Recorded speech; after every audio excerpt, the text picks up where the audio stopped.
扶貧委員會籌備小組首次召開會議，研究日後嘅扶貧委員會同關愛基金整合，避免資源同埋服務重疊。吳婉英報導。扶貧委員會籌備小組召開首次會議，研究將幾個涉及社福同埋扶貧嘅委員會整合，避免資源重疊。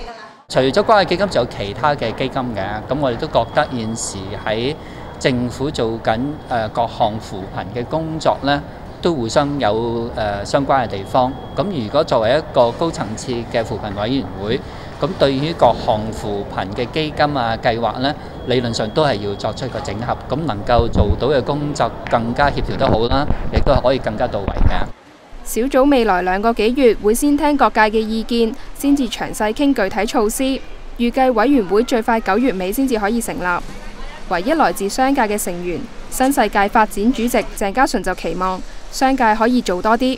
商界本身呢，實際上係可以有錢出力同埋出資源嘅，可以多方面嚟到做呢個扶貧工作。個幾鐘頭嘅會議未有討論到具體措施，亦未定扶貧委員會嘅名單。NOW寬頻電視記者吳婉英報導。